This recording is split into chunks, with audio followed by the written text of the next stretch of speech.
Hey, this is going to be a video where we just look at the text tools in Premiere Pro. As always, there's more of this on LinkedIn Learning. And there's also a video where I sort of talk about some of the principles and theories and ideas, what you want to try to accomplish. So this is just going to be the one where we look at the tools. Okay, here we are in Premiere Pro, and making text is not too difficult. One thing I like to do is actually use one of the other workspaces, the Graphics Workspace, that just brings the text-related tools up so we can find them easier.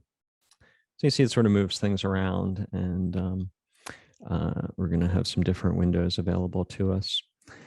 So very easy. Usually we're on the selection tool, but we initiate the text tool, and then we can just type in some text. Form to table. Okay, and a few things happen right away, even before I click enter or anything like that.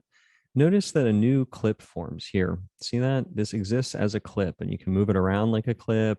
You can add, a transition to it, ramp up. You can put effects on it. You can move it around. So that's one thing to notice. And then also notice while it's selected, we automatically move to the Edit tab of this Essential Graphics window. And that's where you have a lot of control. Some of this will be familiar, some less so, but we'll look at that in a second.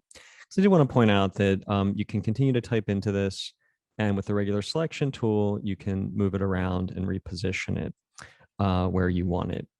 So those are the basics. As you can select all or part of this and start to affect it in ways that are a lot of it familiar. Okay, so down here in the text portion, you have a lot of fonts. You have, what the fonts will look like, little previews. You can make a lot of choices. There's a lot available. Other languages. Okay. And you see, I was just affecting two, but I could also select all and put this back to something normal. And of course, we have size. So if we've got a little bit big, we can move it to a size we like.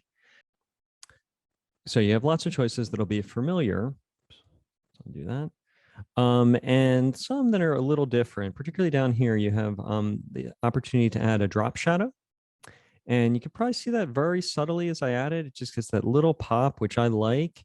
You can adjust this a lot, but with care. I see people getting a really distinct, like hard shadow on it, which I don't recommend. And then I also see sometimes like a really like just too much, like, this sort of thing, but you can play with all of these parameters of the drop shadow. But again, I think often what you're looking for is that subtle pop. Often I think you have a good idea here without the shadow, and then with the shadow just to get that little pop. The other one, if I turn that off, that's kind of interesting, is to add a stroke or an outline. So another way to give something real distinction is to start to give it an outline, however thick you want it. So those are two things that are a little different here in text versus like Microsoft Word or something. Alignment is pretty straightforward. You can play with sort of aligning things to the canvas and moving them around, but you can also just position by dragging. Okay, that's all for text tools. Again, I recommend you also to the LinkedIn library and targeted search. If you're looking to do something particular, and you could type it all out in the search bar and find a really specific movie. And also the movie on how to use text on screen. We didn't really talk intention or theory, but I've got a different movie on that.